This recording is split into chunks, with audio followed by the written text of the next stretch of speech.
नमस्कार साथियों, आज हम पढ़ने जा रहे हैं टाइप्स ऑफ रिट्स।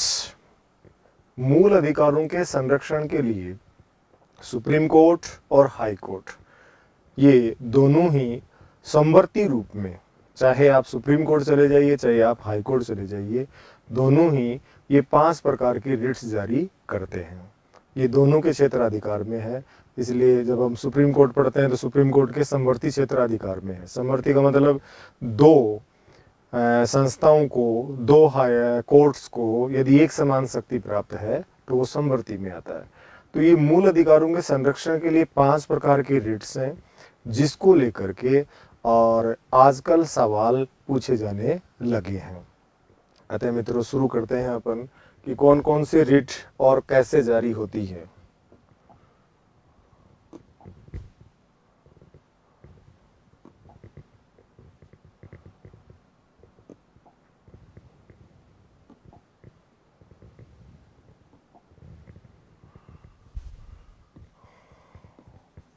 मूल अधिकारों के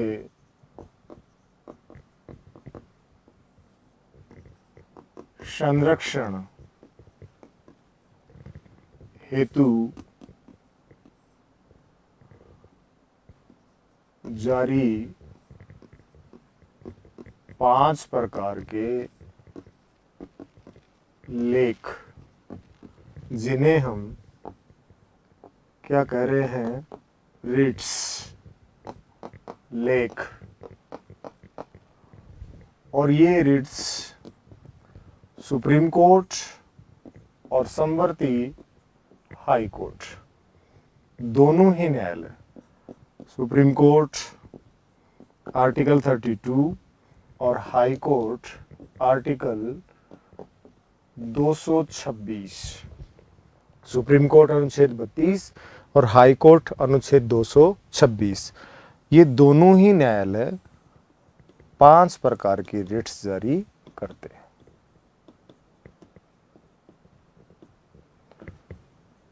वो कौन कौन सी रिट्स हैं जिनमें हम पहली पढ़ने जा रहे हैं, बंदी प्रत्यक्षीकरण।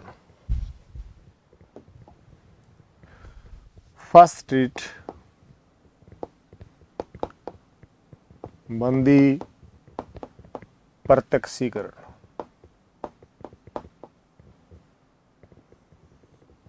जिसे इंग्लिश में कहा, लैटिन में नाम है इनका सभी का, हैबियस कॉर्पस।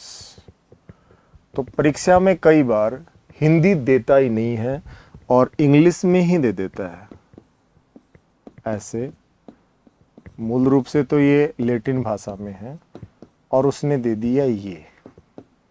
अब विद्यार्थी के सामने ये संकट रहता है, पढ़ के गया बंदी प्रत्यक्षीकरण और पेपर में इंग्लिश में आ रहा है हैबियस कॉर्पस और हिंदी में उसने हैबियस कॉर्पस को नीचे डाल दिया और बंदी प्रत्यक्षीकरण कहीं दिखाया ही नहीं।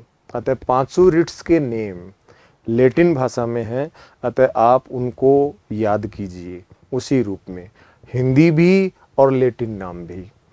अब हमसे इससे रिलेटेड जो सवाल पूछता है वो ये है कि इस बंदी प्रत्यक्षीकरण का शाब्दिक अर्थ क्या है, इससे आप क्या समझते हैं। तो इसका शाब्दिक अर्थ है सशरीर उपस्थिति। सशरीर उपस्थिति किसके समक्ष? न्यायालय के समक्ष।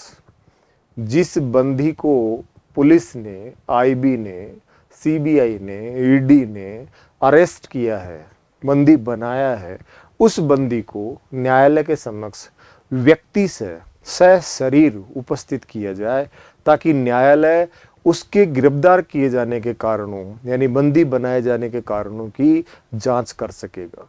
यदि बंदी बनाए जाने के कारण वैलिड हैं तो उसे जुडिशियल कस्टडी में भेजा जाएगा, और यदि कारण अवैध हैं तो जिसने गिरफ्तार किया है वो जेल जाएंगे और वो व्यक्ति मुक्त हो जाएगा। क्योंकि प्रत्येक व्यक्ति को स्वतंत्रता का अधिकार भारतीय संविधान का आर्टिकल 19 to 22 देता है। अतः वो हर व्यक्ति स्वतंत्र है, लेकिन स्वतंत्रता हमेशा प्रतिबंधों के भीतर निवास करती है। स्वतंत्रता हर कार्य करने की नहीं है, लेकिन किसी ने अपराध किया है वो व्यक्ति गिरफ्तार किया जा सकेगा। तो शाब्दिक अर्थ इस बंदी प्रत्यक्षीकरण का है वो सशरीर उपस्थिति है। इस बंदी प्रत्यक्षीकरण का उद्देश्य क्या है? इसका उद्देश्य है व्यक्ति की स्वतंत्रता, व्यक्ति की स्वतंत्रता को सुनिश्चित करना, कि व्यक्ति स्वतंत्र रहने लायक है या फिर जेल भेजे जाने योग्य है। अतः उसको फ्रीडम या फंडामेंटल राइट जो आर्टिकल 19 to 22 है प्राप्त होगा कि नहीं होगा। अतः हर व्यक्ति को प्राप्त है, लेकिन यदि अपराधी है तो फिर उसे स्वतंत्रता का अधिकार नहीं है। वो कहाँ जाएगा? जेल जाएगा, कारागार में जाएगा। अब आपसे पूछता है कि बताइए ये बंदी प्रत्यक्षीकरण आप किसके विरुद्ध जारी करा सकते हैं? तो ये राज्य और निजी व्यक्ति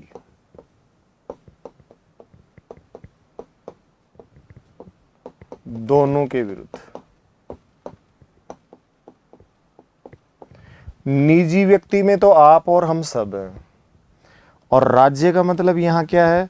स्टेट की जो भी मशीनरी हैं जो किसी अपराधी को पकड़ सकती हैं, पुलिस है, सेना है, आईबी है, सीबीआई है, ईडी है, ये सब, एनआईए है। लेकिन एनआईए को विशेष अधिकार होते हैं। वो यूएपीए के तहत किसी की गिरफ्तारी है तो वहाँ नज़रबंदी अलग है, तो वो कुछ एक्ट अलग होते हैं जिसके तहत यदि अरेस्ट कर लिया है तो मामला अलग होगा। लेकिन राज्य में सब आ गया। राज्य का मतलब यहाँ पर स्टेट एंड सेंटर की जितनी भी मशीनरी है जो किसी व्यक्ति को अरेस्ट कर सकती है वो सब शामिल है, और निजी व्यक्ति में आप और हम सब शामिल है। देखिए पुनः बंदी प्रत्यक्षीकरण का शाब्दिक अर्थ क्या है? सशरीर उपस्थिति न्यायालय के समक्ष। इसको लैटिन में क्या कहते हैं? Habeas corpus. और ये किसके लिए जारी की जाती है, यानी उद्देश्य क्या है? व्यक्ति की स्वतंत्रता को सुनिश्चित करना। और ये विरुद्ध किसके जारी होगी? ये जारी होगी राज्य और निजी व्यक्ति के विरुद्ध। अब इसका उदाहरण देखिए। आप उदाहरण मैं बोल रहा हूं, आप सुनिए। किसी व्यक्ति को पुलिस ने अरेस्ट किया, कहां ले गए? थाने में। अपराध की संस्वीकृति यदि अपराधी करता है और साइन कर देता है, इजी गोइंग, ठीक है, एक प्रपत्र तैयार कर लिया जाएगा, न्यायालय में पेश किया जाएगा 24 घंटे के भीतर। और अपराधी ने स्वीकार नहीं किया है तो रिमांड ड्यूटी, एक तरह से रिमांड पे लिया जाएगा, जिसको कहते हैं पीसी, पुलिस कस्टडी। और यदि अपराधी ने पहले ही अपराध कबूल कर लिया है तो उसको न्यायालय से कहाँ भेज दिया जाएगा? जेसी, जुडिशियल कस्टडी। आप गिरफ्तारी से और 24 घंटे के भीतर न्यायालय में किसी बंदी को पेश करेंगे, जिसमें आपके थाने से न्यायालय तक ले जाने का जो समय है वो, मान लीजिए बाढ़ आ गई, कोई दंगा हो गया, कुछ और हो गया, वो शामिल नहीं है। ये तो है लीगल तरीका। लेकिन दूसरा तरीका क्या है? इलीगल तरीका भी है। पुलिस ने किसी को राठौड़ी में उठा लिया डेमो देने के लिए, आजा तेरा इलाज करते हैं, और उठा ले गए और थाने में ले जा करके 3rd डिग्री इस्तेमाल कर दी, मारपीट कर दी, और वो सामने वाली कमज़ोर आत्मा थी और वो मर गया रात को ही। पुलिस क्या करनी है? जो रक्षक थे वो भक्षक बन गए, और अब वो अपनी खाल बचाएंगे, और उस अपराधी को, या जिस पर अपराध का आरोप भी नहीं था, जिसको राठौड़ी में उठा के लाए थे, मर गया है पुलिस हिरासत में, ऐसे में उसको कहीं ना कहीं नदी नाले या कहीं फेंक के जाया जाएगा। कोई ना कोई उसको देखेगा, वापस उसी पुलिस को फ़ोन करना है, नज़दीकी एरिया में डालेंगे तो वही पुलिस जाएगी, वो उसे उठा करके हॉस्पिटल ले जाने हैं, मोर्चरी में रखेंगे, पोस्टमार्टम हो गया, डॉक्टर ने पोस्टमार्टम एमएलसी रिपोर्ट तैयार की और उसमें कह दिया कि अत्यधिक मारपीट की वजह से और इसका निधन हुआ है। अब ये उसके चेहरे पे तो लिखा नहीं हुआ है कि मारपीट पुलिस ने की है या मारपीट किसी और ने की है, और पुलिस कह देगी एक अज्ञात शव बरामद, फोटो जारी हो जाएगी। ये सारा घटना चक्र पुलिस को तो पता है कि ये हमने गलत किया है। अतः ध्यान रखिए, किसी भी बंदी को जबरदस्ती यातना नहीं दी जा सकती कि उससे उसकी मौत कारित हो जाए, और ऐसा साबित हो गया पूरा थाना लाइन हाजिर होगा और आगे मुकदमा दर्ज होगा और जेल जाएंगे वो अलग। इसलिए लीगल तरीका ही किसी भी एजेंसी को अपनाना चाहिए। लेकिन एक तरीका ये भी है कि भाई लीगल इलीगल अपनाते हैं तो अपराधी अपने अपराध को कबूल ही नहीं करता है, तो थर्ड डिग्री इस्तेमाल तो होती है, और वो भी न्यायाधीश की परमिशन से। जब पुलिस कस्टडी मांगी जाती है 3 दिन की, 5 दिन की, 7 दिन की, जैसा अपराध है, तो उन दिनों में उससे इंट्रोगेशन किया जाता है, बरामदगी की जाती है एविडेंस की। तो ध्यान रहे, बंदी प्रत्यक्षीकरण नाम से ही पता लग रहा है, बंदी को आंखों के सामने पेश किया जाए।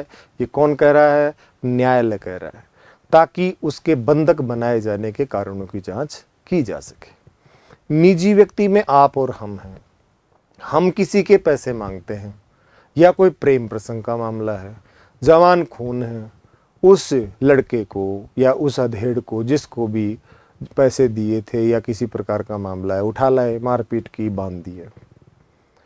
हमें किसने राइट दिया था भाई? हम पुलिस हैं, हम न्यायाधीश हैं। आपको कहाँ जाना चाहिए था? आप थाने जाते, अपनी रिपोर्ट दर्ज करवाते। पुलिस अपना काम करती, न्यायालय अपना काम करता, और आप रुपए देने से पहले स्टाम्प लिखवाते, आप उससे चेक साइन करके लेते। ये सारी सिक्योरिटी आप पहले करनी थी। अतः मारपीट करना अपराध है। किसी को आप मारपीट करके बंधक बना के और पेड़ के बांध दिया, घर में डाल दिया, और इसी दौरान उसके परिजनों को पता लगा और उसने पुलिस को सूचना दी, तो पुलिस वहाँ घटना स्थल पे पहुँचनी है। जिसको आपने बंधक बना रखा था उसको तो मुक्त करेगी, जिसने बंदी बनाया था उसे अरेस्ट कर लेगी। अतः ध्यान रहे, आप किसी की स्वतंत्रता से किसी व्यक्ति को वंचित नहीं कर सकते हैं। हाँ, लीगल तरीके से पुलिस भी और लीगल तरीके से आम नागरिक भी न्याय प्राप्त करने का प्रयास करें। तो अगर आपसे सवाल पूछे कि किसी बंदी को अवैध रूप से हिरासत में रखा गया, किसी व्यक्ति को अवैध रूप से हिरासत में रखा गया है, वह व्यक्ति कौन सी रिट जारी करवाएगा?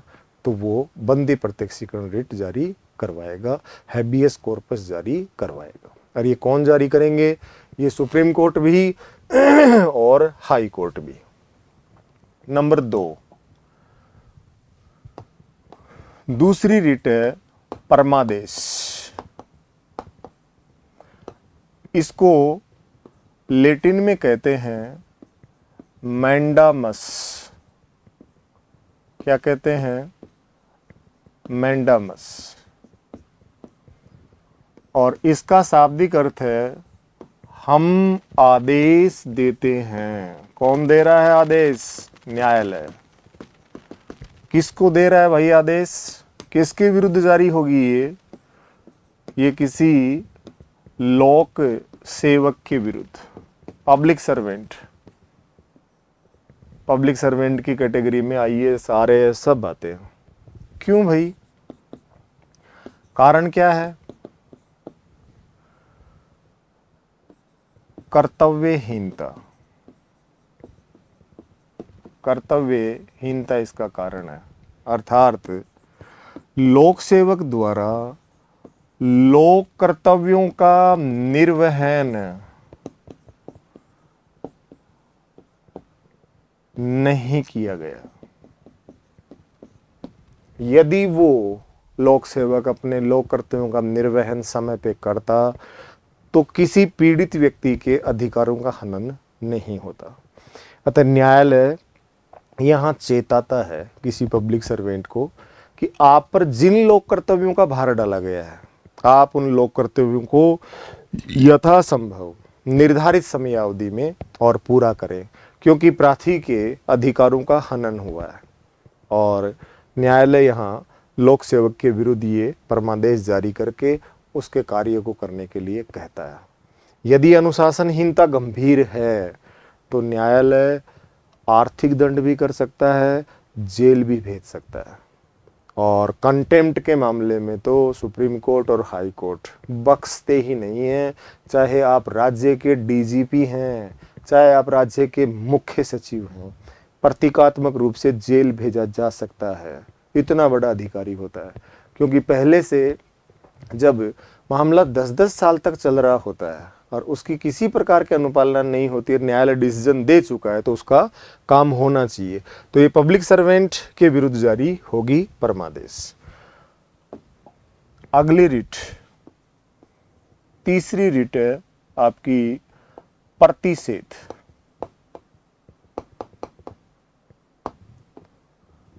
ये आप सब जानते हैं कि इंग्लिश में भी हम इसको क्या कहते हैं, प्रोहिबिशन। प्रोहिबिशन। और चौथी जो रिट है वो है उत्प्रेषण।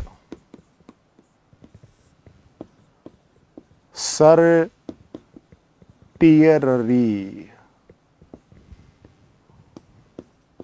क्या नाम है इसका, सर्टियररी।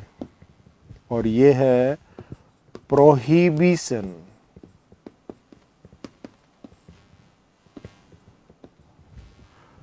तीसरी और चौथी ये दोनों ही रिट ये जुडिशियल प्रकृति की हैं। ये एक तरह से न्यायिक प्रकृति है इनकी। क्यों? दोनों ही रिट न्यायालय के विरुद्ध जारी कर रहा है। जारी करता तो है हाई कोर्ट और सुप्रीम कोर्ट, और जारी होंगी ये विरुद्ध किसके, लोअर कोर्ट के। तो यहाँ शाब्दिक अर्थ पूछे तो मनाही यानी मना करना, और इसका शाब्दिक अर्थ ऊपर भेजो।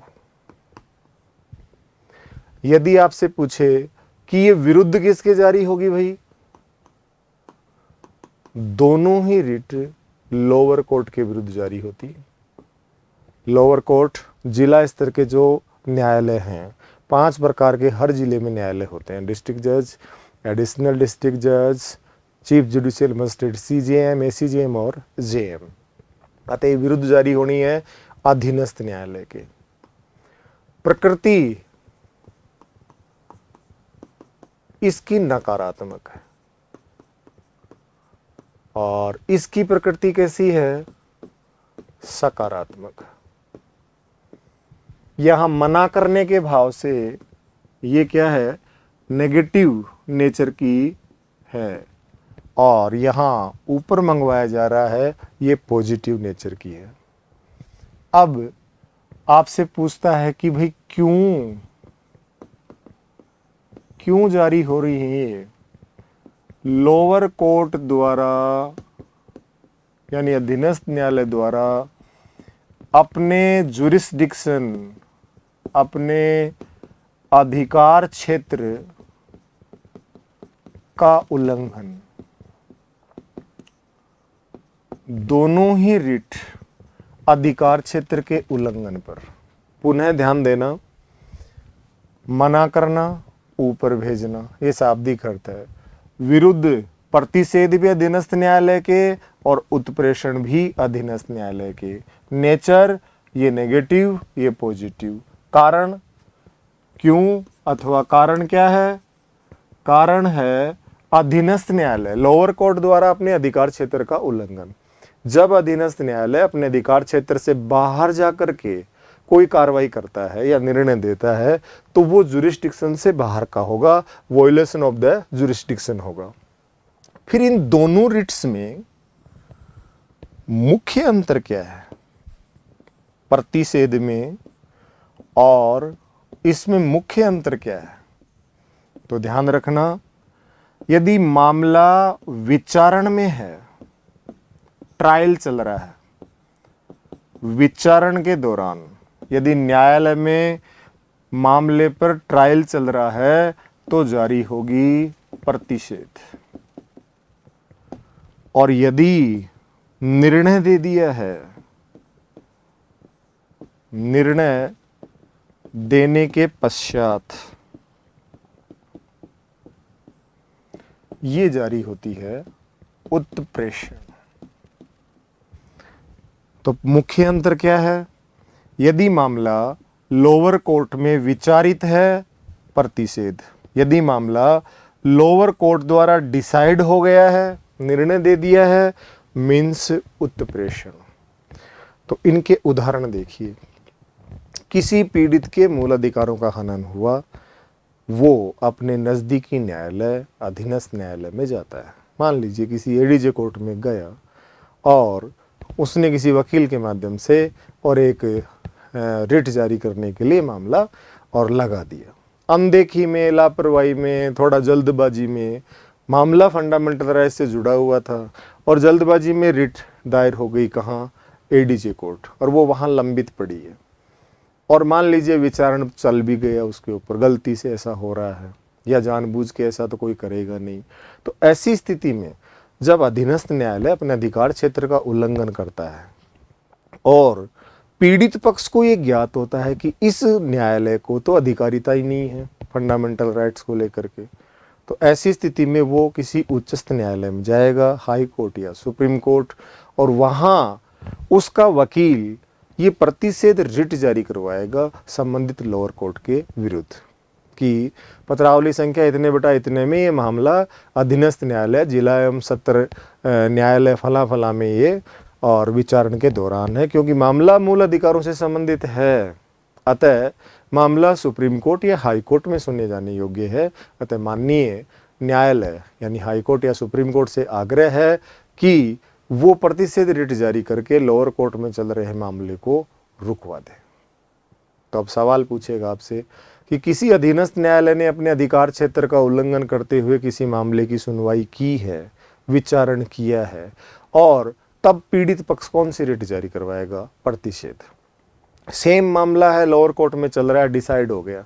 डिसीजन होने के बाद यदि आपके पक्ष में गया तो घर जाएंगे, विपक्ष में गया तो आप अपील में जाएंगे। और मान लीजिए विपक्ष में गया और आप अपील में गए, वहां जाके पता लगा कि आपका मामला फंडामेंटल राइट से जुड़ा हुआ था, लोअर कोर्ट ने जो डिसीजन दिया था वो उसके अधिकार क्षेत्र से बाहर का है, अतः अब जारी होगी उत्प्रेषण। और हाई कोर्ट या सुप्रीम कोर्ट उत्प्रेषण जारी करते हुए अधीनस्थ न्यायालय को कहेंगे कि पत्रावली संख्या इतने बटा इतने में मामला आपके यहाँ निर्णीत होकर के आया है, ये मामला आपके अधिकार क्षेत्र से बाहर का है, अतः आपके द्वारा दिया गया निर्णय नल एंड वॉइड, शून्य करार दिया जाता है, मामले की पत्रावली हाई कोर्ट भिजवाते हैं।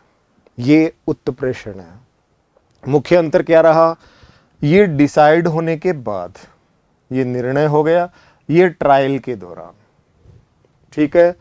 अतः अब आपसे पूछ लेगा सवाल कि किसी अधीनस्थ न्यायालय ने अपने अधिकार क्षेत्र का उल्लंघन करते हुए और किसी मामले पर निर्णय दे दिया है जो कि मूल अधिकारों से जुड़ा हुआ था, तो ये क्षेत्राधिकार के उल्लंघन के आधार पर उच्च न्यायालय या उच्चतम न्यायालय कौन सी रिट्स जारी करेंगे? तो वो जारी करेंगे रिट कौन सी? आपकी उत्प्रेषण। और अंत में यहाँ कह देंगे मामले की पत्रावली हाई कोर्ट भिजवा दो, यहाँ पत्रावली नहीं मांगी जाएगी। तो न्यायालय ही न्यायालय के विरुद्ध जारी करता है, कौन सी? प्रतिषेध और उत्प्रेषण। लास्ट बच गई है पांचवी, अधिकार परीक्षा। अधिकार पूछा जा रहा है, क्यू वारंटो, क्यू वारंटो।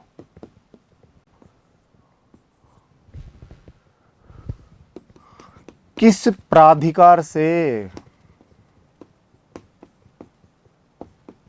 किस प्राधिकार से, ये शाब्दिक अर्थ है। ध्यान रहे अधिकार और प्राधिकार में क्या अंतर है। अधिकार मीन्स राइट और प्राधिकार मीन्स अथॉरिटी। अतः ये प्राधिकार वर्ड आ रहा है, किसी लोक सेवक को क्या है? प्राधिकार प्राप्त होगा, प्राधिकारिता प्राप्त होगी, अथॉरिटी होगी, सत्ता प्राप्ति होगी। अतः किस प्राधिकार से, इसका शाब्दिक अर्थ ये है विरुद्ध ये भी जारी होगी किसी लोक पदाधिकारी के। क्यों जारी हो रही है भाई? अधिकारातीत जाकर, यानी अधिकारिता नहीं है, अधिकारातीत जाकर निर्णय ऑब्लिक आदेश या अन्य कोई नियम विनियम जारी किया जा रहा है तो अधिकार पूछ लेगा न्यायालय संबंधित अधिकारी से। आपको लगता है कि संबंधित अधिकारी ने अपनी अधिकारिता का दुरुपयोग किया है, मान लीजिए कार्य एसडीएम लेवल का है या कार्य कलेक्टर लेवल का है और एसडीएम किसी के प्रभाव में आकर के और उस कलेक्टर के आदेश को जारी कर दे। सामने वाला अनपढ़ हो सकता है, अनजान हो सकता है, तहसीलदार ने मान लीजिए एसडीएम वाला जारी कर दिया है। जब पीड़ित पक्ष उनके पास जाता है कि साहब इस मामले में तो आपको अधिकारिता ही नहीं है, इसमें तो एसडीएम साहब हैं, तो उल्टा तहसीलदार उसके झिड़की लगाना है, कानून तू सिखाएगा मेरे को, है ना, भग जा बाहर, और निर्णय जो दिया है ना उसको मान लेना, अन्यथा मैं जेल भेजूंगा। तो व्यक्ति कहाँ जाना है? किसी कानून के जानकार के पास, वकील के पास, और वो देखते ही बता देगा कि जमीन की पैमाइश कौन आदेश देगा, तारबंदी कौन करेगा, अतिक्रमण है तो उसको मुक्त कौन कराएगा, कोई पेड़ काट लिया तो इसके विरुद्ध कौन सुनेगा, ठीक है, जरीब से जब भूमि नपवाई जाती है उसके आदेश कहाँ से होंगे, कौन सेटलमेंट ऑफिस से वहाँ से बुलवाएगा और किसके निर्देश पर, ये सारी चीज़ें सबको पता है। लेकिन कोई राठौड़ी में ही आदेश देना चाहे तो उससे फिर न्यायालय द्वारा ये पूछा जाएगा कि आपने आदेश जारी किया है, ये निर्णय दिया है, आप अपनी इस अधिकारिता को परिभाषित करें कि आपको मजिस्ट्रेट पावर थी या आप किसी राजस्व अधिनियम के तहत आपने ऐसा दिया है, रेवेन्यू एक्ट या फिर मजिस्ट्रेट पावर, दो प्रकार की शक्तियाँ इनको होती हैं। अगर उस संबंधित अधिकारी ने परिभाषित कर दिया अपने आप को, दैट्स ऑल, खत्म मामला। लेकिन परिभाषित नहीं किया और उसने कहा कि मैं न्यायालय से क्षमा प्रार्थी हूँ कि भूलवश ऐसा हुआ है, भविष्य में ऐसा नहीं होगा, तब न्यायालय अधिकार परीक्षा जारी करते हुए कहता है कि आप इस मामले की पत्रावली सक्षम अधिकारी के समक्ष पेश करें। संबंधित अधिकारी द्वारा दिया गया निर्णय निरस्त किया जाता है। मामले की पत्रावली सक्षम अधिकारी वो एसडीएम है, सक्षम अधिकारी वो कलेक्टर है, उसकी टेबल पे वो आ जानी है। तो ये 5 प्रकार की रिट्स हमने आज पढ़ी हैं। तो सवाल बना के पूछ ले कि कोई लोक सेवक अपनी अधिकारिता का दुरुपयोग करते हुए निर्णय आदेश जारी कर देता है तो कौन सी रिट जारी कराओगे?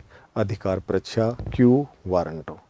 ध्यान रखना, आप किसी की चेयर पे भी नहीं बैठ सकते हैं अगर आप उस पद पर आसीन नहीं हैं। तो कलेक्टर जब भी आप जाएंगे, जिला कलेक्टर आपको देखते हुए, आपको मुखातिब होते हुए हमेशा सामने फ्रंट पे बैठा मिलेगा। उसके अगल बगल में एडीएम, एसडीएम ये बैठे मिलेंगे। कलेक्टर चेयर पे नहीं हैं, बाहर गए हैं, तब भी एडीएम कलेक्टर की चेयर पे नहीं जाएगा। तहसीलदार के यहाँ नायब तहसीलदार बैठा हुआ है, तहसीलदार आपको देखते हुए बैठे मिलेंगे, नायब तहसीलदार साइड में बैठा मिलेगा।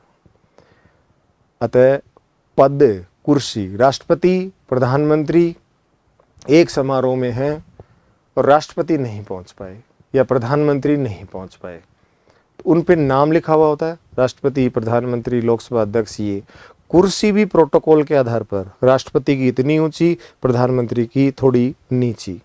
मान लीजिए जो भी पदाधिकारी नहीं आया, वो चेयर वहां से उठेगी और अंदर रखी जाएगी वो चेयर, क्योंकि पता लगा कि बगल में कोई आदमी आके बैठ गया और ऊपर लिखा हुआ है प्रधानमंत्री, ये विसंगति पैदा हो जाएगी, ये प्रधानमंत्री कब से बन गया या ये राष्ट्रपति कब से बन गया। इसलिए पद के अपने दायित्व होते हैं, पद के अपने कर्तव्य होते हैं, पद की एक अपनी गरिमा होती है। हर किसी की कुर्सी पे जाके मत बैठ जाया करो, ठीक है ना, अच्छी बात नहीं है। यदि आपकी कुर्सी नहीं है तो आप मत बैठिए। राजसमंद का एक मामला 2-4 साल पहले का है। एक तहसीलदार विजिट करने चले गए हैं सीनियर सेकेंडरी स्कूल और प्रिंसिपल प्रेयर करा करके क्लासेस चेक करने चले गए। तहसीलदार एसडी उसकी प्रिंसिपल की कुर्सी पे जाके बैठ गए। प्रिंसिपल अपने चैम्बर में आए, उन्होंने उनसे पूछा कि आप कौन हैं। तो तहसीलदार ने, क्योंकि बत्ती वाली गाड़ी मिलती है, होने को ग्रेड सेकंड है लेकिन मजिस्ट्रेट पावर है, तो बोले पीछे उधर बोलेरो नहीं दिख रही क्या? बोले वो तो दिख रही है मुझे। आप तहसीलदार हैं क्या? खड़े हो जाइए, चेयर से खड़े होइए। अब तहसीलदार से ना तो बैठे रहा जा रहा न खड़ा हुआ जा रहा। तहसीलदार फ़ोन लगाता है एसडीएम को।